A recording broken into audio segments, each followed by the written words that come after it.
मतलब इतनी जान लगा दो कि तुमने आज तक किसी चीज को लेकर इतनी जान ना लगाई हो। मतलब किसी ने तुम्हें आज तक ऐसे पढ़ते हुए ना देखा हो, ऐसे पागल हो जाओ पढ़ने में।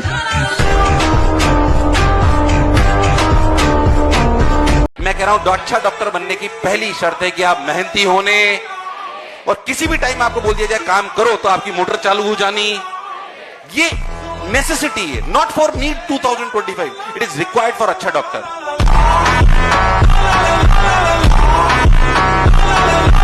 इसलिए मैं कई बार कहता हूं, लड़का हो ना लड़का, हैंडसम होना चाहिए, स्मार्टफोन भी होता है।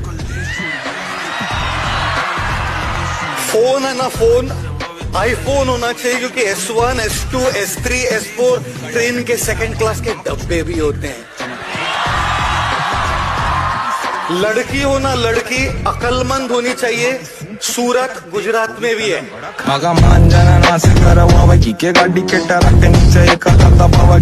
अगर आपको फोकस रहना है ना तो अकेले पढ़ना स्टार्ट करो। मैंने इतने स्टूडेंट्स को देखा है, वो क्या करते हैं, वो ग्रुप स्टडी करते हैं। भैया ग्रुप स्टडी से फोकस कम होता है। ग्रुप स्टडी पता है कब करनी होती है? जब आपको रिवीजन करना है या फिर आपको टेस्ट देने हैं। इमेजिन करो आपको आखिरी के टाइम पे टेस्ट देने जाना है, करो ग्रुप स्टडी, कोई दिक्कत नहीं है। आपको रिवीजन करना है, करो ग्रुप स्टडी। बट जब आप पढ़ रहे हो, किसी चीज को याद कर रहे हो, अकेले पढ़ो। अकेले पढ़ना जरूरी है। पता है क्यों? जब हम अकेले होते हैं तो हमारा 100% फोकस उसी जगह पर केंद्रित रहता है, जिसकी मदद से हम कम समय के अंदर बहुत सारी इंफॉर्मेशन को याद कर सकते हैं। अच्छा एक बात बता, तेरे साथ ये कितनी बार हुआ है कि तू पढ़ता तो है, तू ढंग से पढ़ता तो है, बट जब तू एग्जाम में बैठता है तो तू सब कुछ भूलने लगता है। तेरे दिमाग में कुछ भी नहीं आ रहा होता उस समय पर, तेरी मेमोरी खत्म हो जाती है। तुझे ऐसा लगता है कि यार पढ़ा तो था बट याद नहीं आ पा रहा। तुम फॉर्मूलाज को भूलने लग जाते हो। कितनी बार तुम्हारे साथ होता है ना? एग्जाम में जब तुम बैठते हो तो तुम्हें चीजें याद नहीं आ पा रही होती। कितनी बार होता है ना? तो रोहित ने भी बोला हाँ यार ये तो मेरे साथ बहुत बार होता है यार, ये तो हर एग्जाम में होता है। तो पता है मोहित क्या बोलता है? मोहित बोलता है तेरे दिमाग की गलती नहीं है, तेरे दिमाग की गलती नहीं है, तेरी मेमोरी पावर की गलती नहीं है, गलती है तेरे लर्निंग टेक्निक्स की। तू गलत तरीकों से चीजों को याद कर रहा है। हम बच्चों को ये कहते हैं मोबाइल पे जो ये 2-2, 3-3 घंटा बतियाता है सब, और दिल तोड़ के अपना घायल एम्बुलेंस की तरह घूमते रहता है सब, दीवाना हो जाता है, देवदास हो जाता है। हम इस सब चीज़ों से हमेशा मना करते हैं, क्योंकि देखिए स्टूडेंट लाइफ में 2 घंटा 3 घंटा कोई फोन पे बात करेगा तो अपना करियर ही तो खराब कर रहा है। यंग एज में स्टूडेंट लाइफ में समय बर्बाद करना मतलब अमृत से पैर धोना हो जाता है यहाँ पे। तो यही कोशिश रहती है बच्चों के लिए भी, हमेशा उनको समझाते रहे। क्लास 10 कितनी भी बुरी हालत हो, अगर इन 3 महीनों में एक सही स्टडी प्लान से पढ़ाई कर ली तो तुम लोग बोर्ड्स में मचा सकते हो। और ऐसा मैं सिर्फ बोल नहीं रहा हूं, ऐसे कई बच्चों को मैंने करते हुए देखा है। वो और कुछ नहीं, बस एक टाइम टेबल फॉलो करते हैं। अगर वो टाइम टेबल आप लोगों को भी फॉलो करना है तो कमेंट करो, मैं वो टाइम टेबल आपको आपके DM में भेज दूंगा। कम बैक करना है, बहुत सिंपल सा तरीका है पढ़ने का। नॉर्मली रिवाइज नहीं करना है कि बस एक नोटबुक लेके बैठ गए, एग्जाम से एक रात पहले बस पन्ने पलटते जा रहे हैं, पन्ने पलटते जा रहे हैं, ऐसे नहीं करना। एक रफ नोटबुक साइड में लेकर बैठनी है बेटा, एक साइड में नहीं है। फिर से बोल रहा हूं, 9th और 10th are the base. Specially science math रटने की कोशिश मत करना। कोशिश करी तो भाई इस शायद 9th और 10th में तो तुम पास हो जाओगे, 11वीं में तो पास नहीं होने वाले, पहली बता रहा हूं, ठीक है? क्योंकि अभी से रटने की आदत डाल ली तो फिर तो कुछ नहीं हो पाएगा। रटना नहीं है, समझो यार, टाइम है, चीजों को समझने की कोशिश करो, लेक्चर्स देखो, ज्यादा बार नोट्स बनाओ, समझो कि यार हाँ साइंस का कॉन्सेप्ट कैसे हो रहा है, ये क्या हो रहा है, वो क्या हो रहा है, ठीक है? समझ पाए? तो ज्यादा चीजें रटने पे फोकस मत करो। आपको क्या करना है, चीजें समझनी है ना? मैंने स्टूडेंट्स को देखा है मैथ्स को रट रहे हैं। अरे यार मैथ्स रटने की चीज थोड़ी ना होती है, मैथ्स नहीं रटना होता। जो रखते हैं चैप्टर, उन मैक्सिमम वेटेज वाले चैप्टर्स को कवर कर लो। उन मैक्सिमम वेटेज वाले चैप्टर्स को कवर करके सिर्फ उन चैप्टर्स का जाके एग्जाम दे दो। मान लो 1-2 चैप्टर छूट भी जाए, कोई बात नहीं ना, आराम से कर लेंगे। ऐसा नहीं होना चाहिए जल्दबाजी में सारा सिलेबस कर लिया और वहां जाके ब्लैंक हो गए। जितना करो उसको बेस्ट करो। Quality is greater than quantity, इस बात का ध्यान रखो। क्वालिटी चीज होनी चाहिए। जितने चैप्टर तुमने देखो, शुरू के 2-3 चैप्टर ऑलरेडी पढ़ रखे होंगे, आगे 1-2 चैप्टर जो मैक्सिमम वेटेज वाले हैं वो और कर लो। तो जितने तुमने तैयारी करी है उसमें बेस्ट हो। जल्दबाजी के चक्कर में सबको ऊपर ऊपर से देख लिया और जाके कराए, कुछ नहीं होगा। अब भैया कैसे करें? मान लो भैया मैक्सिमम वेटेज वाले 1-2 चैप्टर हैं, कैसे करेंगे? अगर मैं मैथ्स की बात करूं तो मैथ्स के लिए 2 चीजें होती हैं। ये मैं तुम्हें सिर्फ हाफ ईयरली का प्लानर बता रहा हूं, हाफ ईयरली की स्ट्रेटेजी बता रहा हूं कि इंस्टेंट अभी क्या क्या कर लो जल्दी जल्दी, आगे का और अच्छे से इलैबोरेट करूंगा। मैथ्स की अगर मैं बात करूं तो भाई वन शॉट देख लो, वन शॉट चैनल पर डले हुए मैथ्स बाय शोभित निर्वाण, नीचे लिंक दे दूंगा, वो देख लो। साथ साथ में एनसीईआरटी कर लो। अगर इतनी भी 2 चीजें कर लोगे तो तुम हाफ ईयरली के लिए तैयार हो। भाई याद रखना, जब ऊपर वाला तुम्हें आगे बढ़ाना चाहता है ना, तो वो तुम्हें हर तरफ से डिप्रेस्ड करेगा, हर तरफ से अकेला करेगा, हर तरफ से तोड़ेगा और हर तरफ से थकाएगा। लेकिन एक चीज ध्यान में रखना, वो ये सब इसीलिए कर रहा है ताकि तुम एक स्ट्रांग पर्सन बन सको। वो तुम्हें उस लेवल के लिए तैयार कर रहा है जिस लेवल पे तुम जाना चाहते हो।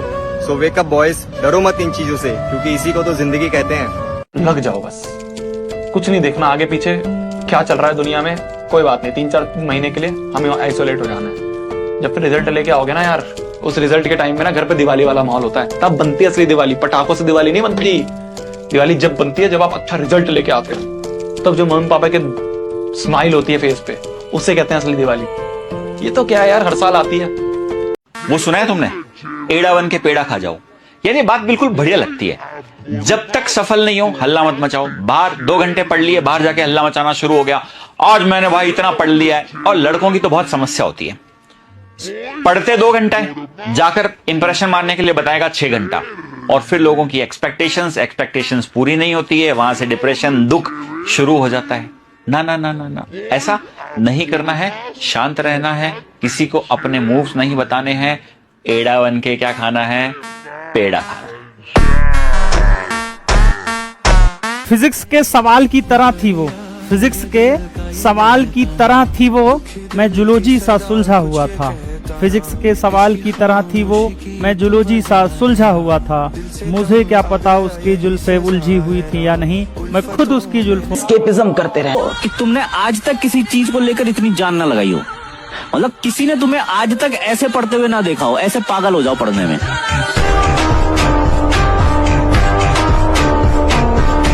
आपका पैसा कमाना बहुत जरूरी है।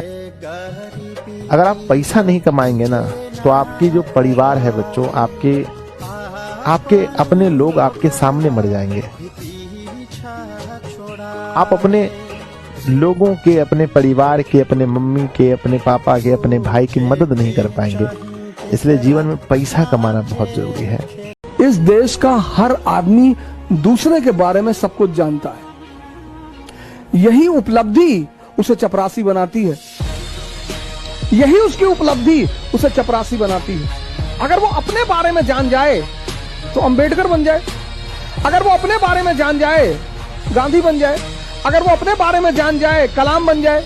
हारा नहीं हूं, नहीं नहीं नहीं नहीं, कमबैक तो होगा, और ना किसी भी हालत में होगा, क्योंकि अब बात दुनिया जमाने की रही नहीं है, तो बात खुद की है, पर्सनल है। खुद को दिखाना है कि मैं हूं कौन। एडिट करके तूने इमेज मेरा मीम बना। और सन्यासी की कोई इज्जत होती नहीं। और दुनिया में राइज करने का सबसे अच्छा साधन है बेइज्जती। जो तुम मोटिवेशन ढूंढते हो ना, वो इसीलिए ढूंढते हो क्योंकि तुम्हारी बेइज्जती नहीं होती। जिसकी बेइज्जती होने लगेगी ना, उसके अंदर आग लग जाएगी कि तुमको दिखाएंगे अब। और तुम उसी चीज से डरते हो। भाई तुम क्लास में टीचर पढ़ा रहा है, तुमने कोई सवाल किया, टीचर ने डांट के बिठा दिया, बदतमीज कहेंगे। बच्चों जैसे सवाल करो, भगा देंगे क्लास, पूरी क्लास हंसने लगी। कितनी आग लगी अंदर कि मास्टर IAS बनेंगे, बंद कराएंगे तुमको, कुछ भी हो जाए, तभी तो पढ़ोगे। आग है ही नहीं अंदर। क्या लोग आपको बोल रहे हैं तुम पागल हो गए हो? अगर नहीं बोल रहे हैं तो समझ लो सफलता भी दूर है।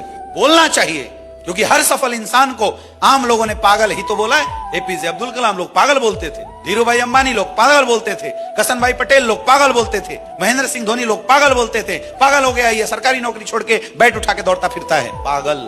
अगर लोग आपको बोल रहे हैं तो पागल हो गया है, तो समझ लेना मामला अभी सही चल रहा है। और अगर अभी पागल नहीं बोल रहे हैं, मतलब समझ लो तुम्हारा अभी कुछ होने वाला, थोड़ा जोर और लगाना पड़ेगा।